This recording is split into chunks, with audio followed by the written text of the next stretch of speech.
बिस्मिल्लाहिर्रहमानिर्रहीम। मैं हूं ताहिर ढेंसा और आप देख रहे हैं पाथवेज़। एक दफ़ा फिर पाथवेज़ में हम आपको खुश आमदीद कहते हैं।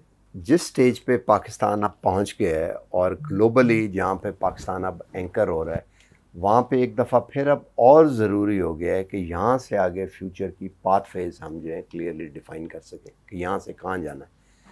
और जिस चीज़ का मैं ज़िक्र कर रहा हूँ वो ये है कि IMF ने ताज़ा भी ज़िक्र किया है कि पाकिस्तान की जो हम प्रोजेक्शन है उसको उन्होंने अपग्रेड कर दी है, जो पहले पिछले साल की हुई थी उससे कि उससे ज़्यादा होगी, जबकि और बहुत से मुल्कों को उन्होंने डाउनग्रेड कर दिए। इसके दो मतलब हैं। एक तो कोविड के पैरामीटर पे अगर आप नापें तो पाकिस्तान की जो परफॉर्मेंस है वो अच्छी रही है, या कम से कम कोविड अगर if it's from the God तो कंट्रोल रहा है। दूसरा ये है कि इकॉनमी के ऊपर जो पॉलिसी मेजर्स लिए गए थे दे आर परफॉर्मिंग, और पाकिस्तान की उन्होंने एग्री कर लिया कि जो ग्रोथ है वो अगर 3.9 नहीं भी है तो 3.5 या उससे ज़्यादा ज़रूर है। अब इससे आगे क्या है हम बात करते हैं एक दफ़ा फिर डॉक्टर आबिद गुल से। डॉक्टर साहब, इसके आगे अब क्या है, व्हाट डू यू थिंक है अब पाकिस्तान का जो बजट का हम जिक्र कर रहे थे कि नया प्रोग्राम रीनिगोशिएट करने का, वो तो अब इट्स ऑलमोस्ट क्लियर कि क्या है?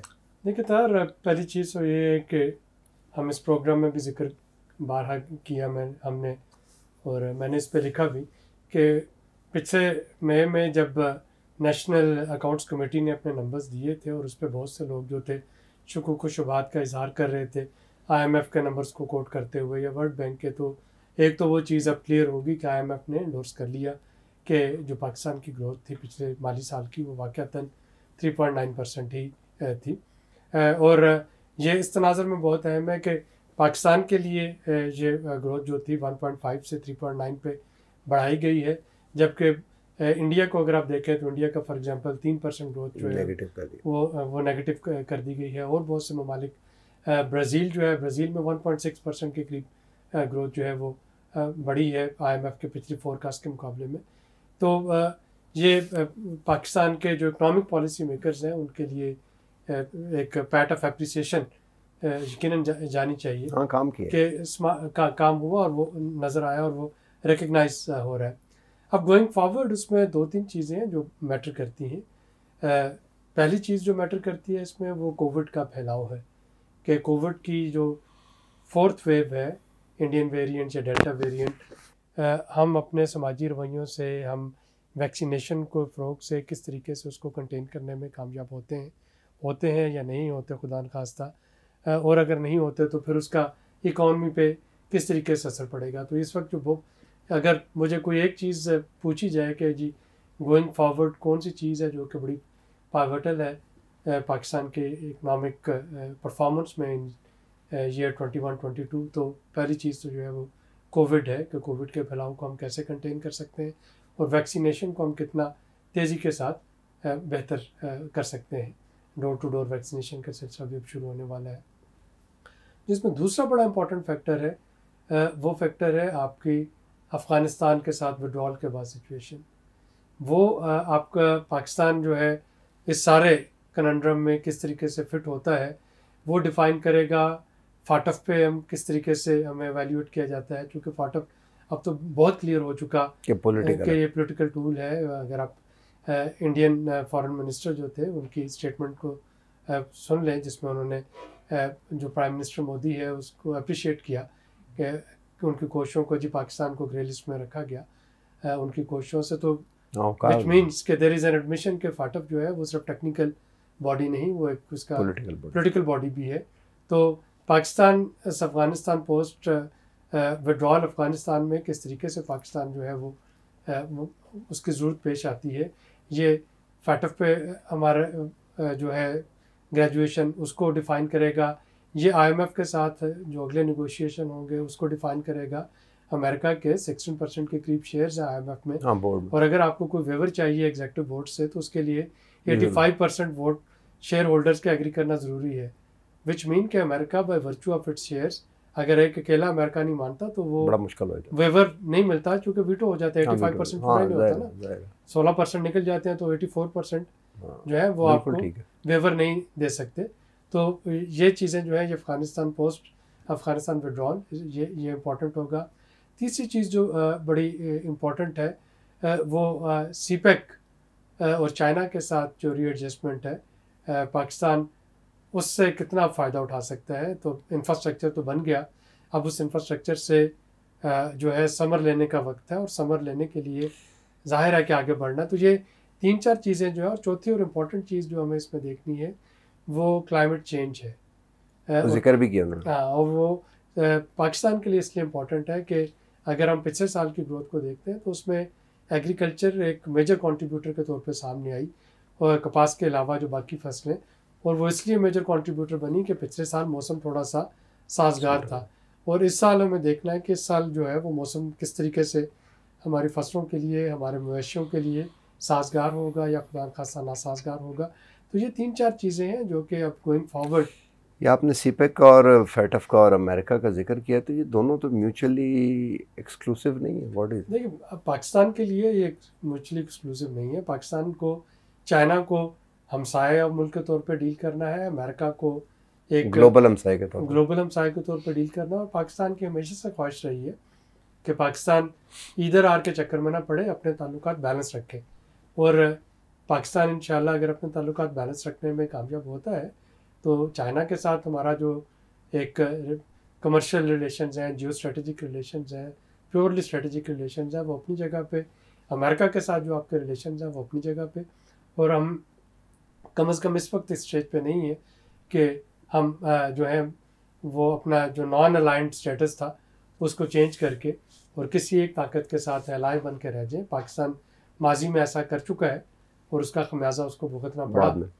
तो लिहाजा इस वक्त पाकिस्तान की पॉलिसी बहुत दुरुस्त है। रशिया के साथ भी हमारे ताल्लुकात हैं, चाइना के साथ भी हैं, अमेरिका के साथ भी हैं, सऊदी अरब के साथ भी हैं, कतर के साथ भी हैं, यूएई के साथ भी। सऊदी अरब तो लगता है कि रिन्यू उन्होंने भेजा है और पिंस की वो आ भी रहा है, और हो सकता है जो विड्रॉ कर रही थी। गोइंग फॉरवर्ड ये बताएं कि अपना घर का जहाँ ताल्लुक है, यहाँ पे क्या तैयारी है? ये अपने घर की जब हम तैयारी की बात करते हैं तो उसमें फ़िलहाल तो ये जो पॉजिटिव वाइब्स है, हुकूमत को इन पॉजिटिव वाइब्स का फ़ायदा उठाना चाहिए। बजट के बाद पॉजिटिव वाइब्स आई, अब जो 1-2 आपके पास आर्मी इदारे हैं उनके एंडोर्समेंट आ गई। अमेरिकन स्टेट डिपार्टमेंट ने फाटफ में पाकिस्तान की परफॉर्मेंस की तारीफ़ की, IMF ने आपकी इकॉनमी की रिजिलियंस की तारीफ़ की। पूरी दुनिया जो है उसमें एहसास प्रोग्राम को चौथे नंबर पे लिया गया कि जी एहसास प्रोग्राम जो है ये 100 मिलियन एंड अबव की पॉपुलेशन में जो सोशल सेफ्टी नेट्स हैं, सोशल प्रोटेक्शन मेजर, उनमें IMF पाकिस्तान को चौथे नंबर पे रखा गया है। इसी तरीके से स्मार्ट लॉकडाउन जो है उसको अप्रिशिएट किया गया। तो ये सारी पॉजिटिव वाइब्स हैं। कल ही अभी overseas chamber of commerce and industries जो है पाकिस्तान में को 200 के करीब टॉप मल्टीनेशनल्स, उन्होंने पाकिस्तान की लॉ एंड ऑर्डर और सिक्योरिटी सिचुएशन पे एतमाद का इजहार किया। तो अब इनको कैपिटलाइज़ करने की ज़रूरत है, और कैपिटलाइज़ करके पाकिस्तान को 2-4 सेक्टर्स जो हैं इस वक्त हुकूमत को पैटर्नाइज करने चाहिए यहाँ पे कि जिनके ज़रिए एक्सपोर्ट बढ़ानी है। कौन से हो सकते हैं आप एग्रीकल्चर के अलावा, और कौन? ये डिपेंड करता है कि हमारी जो पॉलिसीज़ हैं वो हम उन पॉलिसी मेजर्स के ज़रिए कौन से सेक्टर्स ऐसे हैं जिनको कि हम सपोर्ट प्रोवाइड कर सकते हैं। आपका क्या ख्याल? IT देखिए, IT में पहली दफ़ा $2 बिलियन से ऊपर की जो आपकी एक्सपोर्ट है वो हुई है। तो ये जो IT एंड सॉफ्टवेयर और ये जो डिजिटल सर्विस प्रोविज़न है इसको पाकिस्तान को सपोर्ट करना चाहिए। मैन्युफैक्चरिंग नहीं हो रही यहाँ पे। IT का जो एक चौथा मेन पिलर है, देखिए मैन्युफैक्चरिंग जो है कंप्यूटर वगैरह, अब इंशाल्लाह हार्डवेयर, इंशाल्लाह एक ग्रुप जो है जब वो अपने टेलीफोन असेंबली यहाँ पे शुरू कर रहे हैं तो अगले साल आप देखेंगे कि पाकिस्तान से जो एंड्रॉयड स्मार्टफोन्स हैं वो एक्सपोर्ट हो रहे होंगे। तो ये मैन्युफैक्चरिंग जो है ये तो आहिस्ता आहिस्ता बेस बढ़ेगी, लेकिन 2-3 आपको सेक्टर्स जो हैं उनको अडॉप्ट करना पड़ेगा जिनको मुकम्मल सपोर्ट दीजिए। और कौन सा? IT हो गया, और IT है। उसके बाद वैल्यू एडिशन एग्रीकल्चर में हमें रॉ कमोडिटी से बढ़ के आगे जाना पड़ेगा और वैल्यू एडिशन की तरफ हमें देखना पड़ेगा। वैल्यू एडिशन क्या है? पैकेजेस हैं, एफिशिएंसी, प्रोसेसिंग है। देखिए, आप बजाय मैं गंदम एक्सपोर्ट कर सकता हूँ या मैं उसी गंदम के सीरियल्स बना के एक्सपोर्ट कर सकता हूँ। मैं जो 2-4 इंटरनेशनल सीरियल मैन्युफैक्चरर हैं, मैं नेस्ले ने तो ऑलरेडी यहाँ पे सीरियल बनाने शुरू कर दिए, लेकिन मैं कैलॉग्स को और बहुत से जो ग्रुप्स हैं उनको यहाँ पे ला सकता हूँ। तो पाकिस्तान से वीट के, ओट के, बार्ले के सीरियल बन के वो बाहर जा सकते हैं। ओट के भी बनते हैं यहाँ पे? ओट के सीरियल्स होते हैं। नहीं, यहाँ बनते नहीं पाकिस्तान, मतलब ये तो कह रहा हूँ ना मैं उनको इनवाइट कर सकता हूँ ना कि यहाँ पे आए, यहाँ पे अपने वो मैन्युफैक्चरिंग करें एक्सपोर्ट प्रोसेसिंग जोन्स में टैक्स हॉलीडेज लेके। इसी तरीके से मैं या मैंगोज़ एक्सपोर्ट कर सकता हूँ या मैं मैंगोज़ की वैल्यू एडिशन जो है उसमें जाके एक्सपोर्ट कर सकता हूँ। तो हम अभी तक जो प्राइमरी प्रोडक्ट है उसको एक्सपोर्ट करके कनात कर रहे हैं। हमें थोड़ा सा इसको आगे लेके जाना चाहिए वैल्यू एडिशन पे। इसी तरह से टेक्सटाइल में हमें जो नंबर्स हैं पर पीसेस उससे बढ़ के वैल्यू एडिशन में जाना चाहिए। बिल्कुल ठीक। बजाय इसके कि मैं 10 लाख जीन्स जो हैं अनब्रांडेड वो एक्सपोर्ट कर रहा हूँ, मैं किसी खास ब्रांड की 2-4 लाख अगर जीन्स एक्सपोर्ट कर रहा हूँ तो हो सकता है उससे ज़्यादा पैसे मैं कमा रहा हूँ। तो वैल्यू एडिशन पे हमें जाना होगा और उसी वैल्यू एडिशन के लिए टर्फ का जो है इस वक्त फैसिलिटी स्टेट बैंक की वो मौजूद है। इस वक्त पॉलिसी साजगार है एक्सपेंशन के लिए। तो इन पे सेक्टर्स पे हमें तवज्जो देना चाहिए।